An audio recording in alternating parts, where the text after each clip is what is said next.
We all know the age-old proverb, absolute power corrupts absolutely.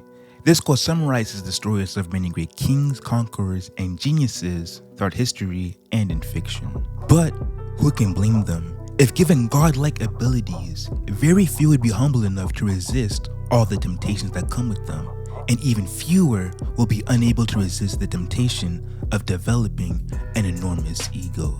Well, in the world of Jujutsu Kaisen, resides an individual who checks all these boxes, who goes by the name of Satoru Gojo. See, from birth, Satoru has always been revered as the one who will greatly influence his world because of his inheritance of both his Six Eyes and Limitless, the first to inherit them in 400 years. And in addition to his prowess, he hails from the prestigious Gojo family. Hence, due to his circumstances, he is venerated as the strongest, and his mere existence causes many to revere him, but many to fear him as well. But with so much privilege, Satoru developed a huge sense of self-importance. Hence, in today's video, I will be discussing the collective hubris of Gojo and his friend Ghetto and its lasting effects. In the first episode of Season 2, we see Urahime and Meimei infiltrate an eerie building that inhabits a cursed spirit. However, during their mission, they are caught in the spirit's entrapment. Initially, the sorceresses are distressed, but eventually find a solution to break the curse's trap. However, as they're about to enact their plan, Gojo recklessly breaks down the building, endangering his comrades. Consequently, Gojo is reprimanded by Urahime and later his sensei Masami Shiyaga for his carelessness, but their complaints fall on deaf ears. Now, this instance is noteworthy because it shows Gojo's disregard for authority as he downplays Yaga's reprimands, but also shows his carelessness as he minimizes Urahime's concerns for his safety. Therefore, with these aforementioned events, we see clear examples of a young Gojo's hubristic nature. Afterwards, we find Gojo and Ghetto playing a game of basketball, which then leads them to start a debate about the roles of the strong and the weak. In this debate, Gojo explains how he doesn't understand why he has to hide Jujutsu from non-sorcerers and believes that protecting non-sorcerers is exhausting. However, Ghetto disagrees and believes that it is their duty as sorcerers to protect those who cannot protect themselves. This disagreement then causes tension between the two, but before they can fight, they are interrupted by Yaga, who informs them that they are assigned to escort the star plasma vessel to Master Tengen. Now for their mission, Gojo and Ghetto are authorized to escort Riko Amanai to Master Tengen, who is the sorcerer responsible for safeguarding the Jujutsu world. But Tengen's abilities are limited, as every once in a while he must merge with a suitable candidate to maintain his power. Unfortunately, this transitional stage before the merger makes Tengen vulnerable, as nefarious individuals use this vulnerability as an opportunity to kill the star plasma vessel. This in turn will stop Tengen's merger and ultimately weaken the safeguard of the Jujutsu world.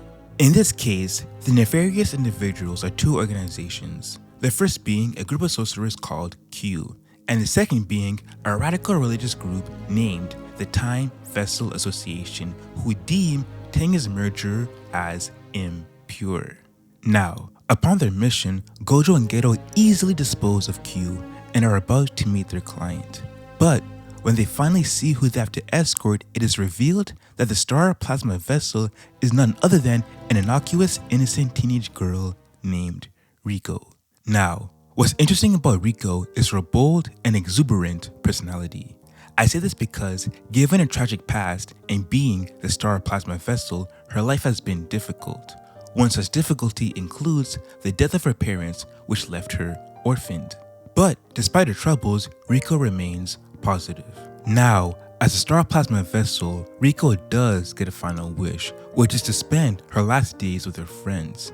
Therefore, Gojo and Ghetto must protect Riko until the deadline of the merger, which is an endeavor that proves to be exhausting, as Gojo is required to continuously have his infinity activated to assure Riko's safety from enemies. However, as the mission continues, the more fatigued Gojo becomes. But As Riko's final days are approaching, Gojo and Ghetto take her out on excursions to make her final moments memorable, which then leads to us witnessing a montage of serene moments. In this montage, we see how close Riko and her escorts have gotten, as they now act more like close friends than professionals. However, one scene that I found profound was one where Riko is mesmerized by the marine life in the aquarium.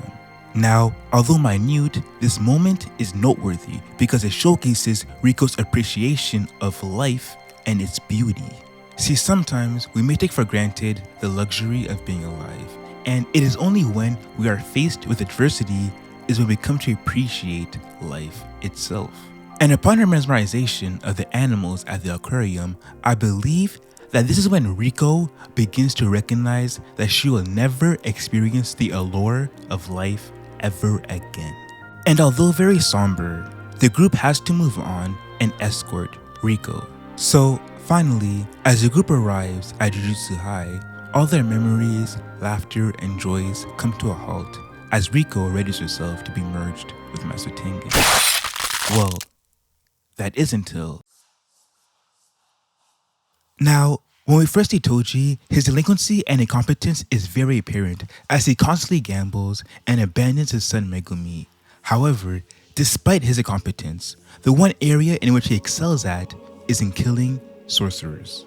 But what makes Toji even more interesting is that although he is heralded as the sorcerer killer, he hails from the prestigious Zenin clan. But due to his deficiency in sorcery, Toji was rejected by his clan. And as a result of this humiliation, Toji abandoned his family name and adopted his wife's surname, Fushiguro. Therefore, after his dissociation from his clan, Toji Fushiguro would become the bane of Jujutsu society. Moreover, what makes Toji so formidable is his heavenly restriction, which gives him immense physical abilities in exchange for having zero cursed energy. Now, this trade-off would be very beneficial to Toji, as his heavenly restriction would make it near impossible for sorcerers to detect him. And due to Toji formerly being part of the Zenin clan, he is very knowledgeable about the world of sorcery, which is very advantageous in his preparations for his opponents. So, with all that being said, Toji is the perfect antagonist to go up against Gojo and Ghetto. This is because both Gojo and Ghetto are praised as the pinnacle of Jujutsu society, which makes them also the embodiments of what Toji hates. Therefore, this encounter is personal for Toji, because if he succeeds, it will be a giant middle finger to the society that rejected him. But fast forward, and now we get to see two behemoths brutally battle. One who was rejected by his own people, and the other who was venerated by his own people. However, unbeknownst to Gojo, Toji has meticulously planned for this encounter. See, ever since Gojo was a child, Toji knew he couldn't face him head on. So instead, Toji sent out a bounty on Riko so that others could wear Gojo down. And once this plan succeeds, Toji ambushes the weakened Gojo. Now, although weakened, Gojo still manages to launch powerful attacks at Toji. However, no matter what Gojo throws at him, Toji is unrelenting. See, what makes Toji troublesome for Gojo is his heavenly restriction. In the past, Gojo was able to use his 6 eyes to detect cursed energy. But in this setting, Gojo's ability is rendered useless as Toji has zero cursed energy. Therefore, Gojo cannot anticipate Toji's movements. So, as a result of Gojo being overwhelmed by Toji's attacks, he impulsively uses maximum output blue to clear the area in hopes to expose Toji. But unfortunately, this play of Gojo's is advantageous to Toji as he seizes this opportunity to shroud Gojo with fly heads. Now, Gojo is completely disoriented as his senses go into a frenzy from the overwhelming cursed energy. Thus, in this confusion, Toji draws out his inverted spear of heaven and repeatedly stabs Gojo, fatally wounding him and nullifying his cursed energy. And just like that, the strongest, Satoru Gojo, is taken down. Meanwhile, Ghetto is leading Riko to the tombs of the Star Plasma Vessel, but before Riko can descend, she gives a heartfelt farewell to Kuroi. But surprisingly, following her farewell, Ghetto asks Riko if she wants to abandon their merger. Then Ghetto assures her that no matter her decision, he and Gojo will protect her because they are the strongest. Elated by this request, Riko breaks down in tears and expresses her dread of the merger and her desire to live her life on her own terms. Delighted to hear this, Ghetto extends his hand to Riko with a smile. But before he can grab Riko's hand, she is shot in the head and drops dead. Stunned by this instance, Ghetto tries to unravel how this could have happened. Then out of the shadows comes Toji, who boastfully states that he killed Satoru Gojo and suggests for Ghetto to leave. Infuriated, Ghetto tells Toji to die. Now enraged, Ghetto sends his strongest apparitions at Toji, but despite Ghetto's strenuous efforts, Toji still stands and makes a mockery of Ghetto's distress. Hence, because of Toji's provocations, Ghetto's mental state is thrown off by Toji's psychological warfare, and as a result, Toji outmaneuvers Ghetto and ultimately defeats him. Now, victorious once again, Toji stands over a beaten Ghetto and says, "You have the blessing of parentage, but even with that blessing, you were both beaten by a monkey like me who can't even use curse techniques." Now, Toji's taunt is significant because, for one, it speaks to his strategic prowess. This is because, since he lacked sorcery, he had to rely more on strategy to overcome Ghetto and Gojo's powers. And secondly, his insult also criticizes the arrogance sorcerers have.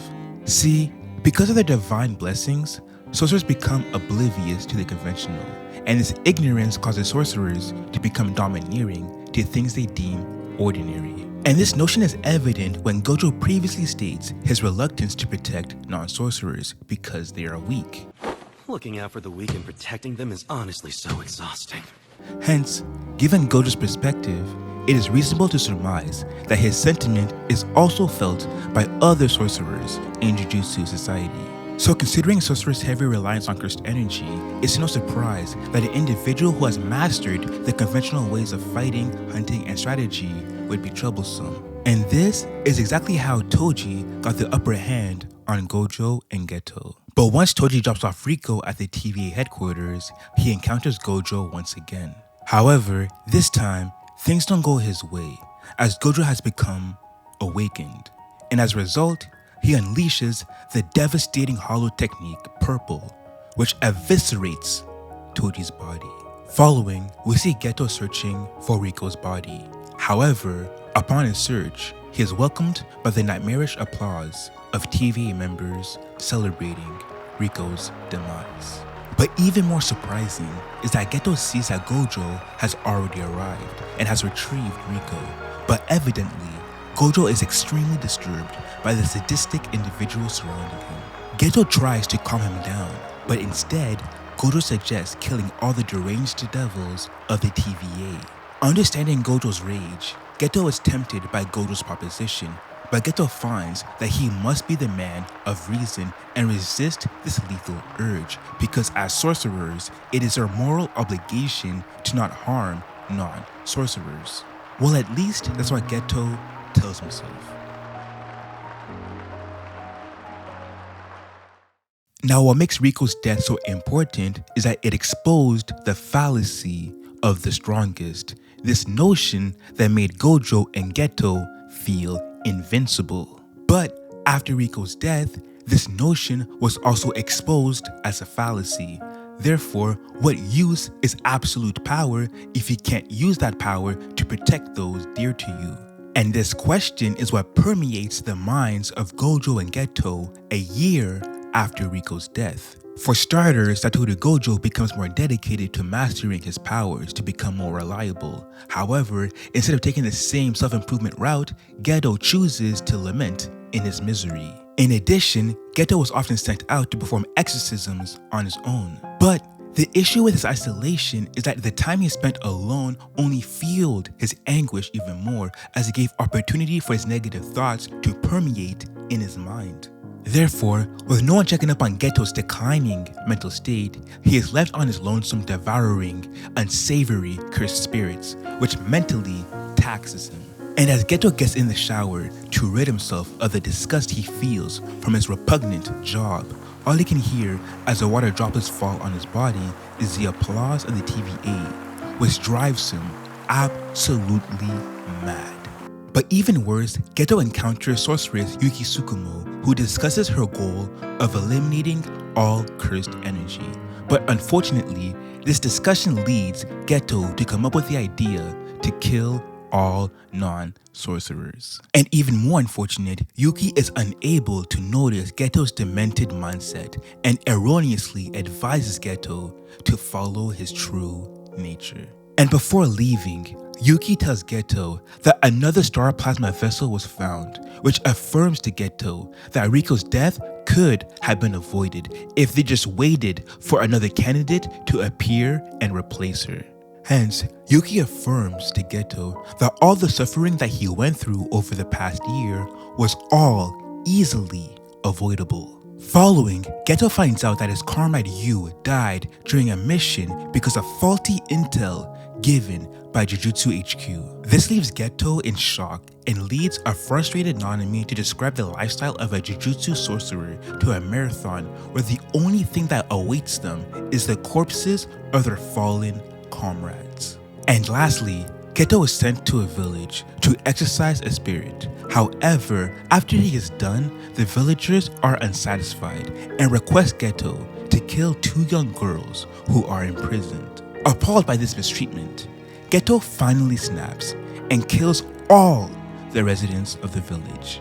So after the death of Riko, the death of Yu, and the mistreatment of 2 young girls, Ghetto questions the purpose of being a sorcerer. This is because, for one, the system that he works for, Jujutsu Society, is deeply flawed, as they have been shown to have little to no regard for human lives and to those that serve them. This is evident when Riko is sent to merge with Master Tengen, despite her not wanting to, and being replaced soon after her death. And this is also evident in Yu's death when he is killed after being assigned to a mission with faulty intel that set him up for his fatality. Therefore, with all these fatal outcomes and the ugliness that humanity has shown with the TVA and the imprisonment of 2 innocent little girls, Ghetto's faith in Jujutsu Society and humanity is broken, and thus Ghetto seeks to rectify all these wrongs. So, with the incompetence and apathetic nature of the Jujutsu elites, Ghetto can no longer adhere to their ineffective ways, and with the ugliness of human nature, Ghetto deems non-sorcerers as unworthy of protection. So, by considering all these factors, we can come to understand why Ghetto fell from grace. But now, let's turn our focus to Satoru Gojo. First off, we've seen how the events of the Hidden Inventory arc tormented the mind of Ghetto. However, although Gojo did express animosity towards the TVA initially, he eventually took the route of self-improvement. And he did this to prevent his previous mistakes from reoccurring and to become stronger. And secondly, instead of using his powers to become an insurgent to society like Ghetto, Gojo plans to still work with Jujutsu Society and change it from within by influencing a new generation of sorcerers. Through this method, Gojo hopes that his pupils will eventually surpass him to become the ethical and dependable sorcerers he wants to see lead Jujutsu Society. Hence, in this instance, we can see how 2 individuals deal with the same problem but come to have differing solutions. Gojo realizes that because of his inability to save Riko, he must become stronger and use his influence to fix his broken society. But Ghetto takes it upon himself to fix his society by eradicating what he deems to be the problem, non-sorcerers. And this difference of ideology is what breaks Gojo's heart. This is because together he knows he and Ghetto can do so much good, but unfortunately his best friend has fallen into depravity. So after failing to protect Riko and losing his friend Ghetto, Gojo realizes that being the strongest means nothing if he was unable to help those closest to him. Therefore, what the events of the Hidden Inventory arc tells us is that hubris leads to negligence. And although we may initially get away with our hubris, eventually our actions that stem from it will catch up to us and humble us.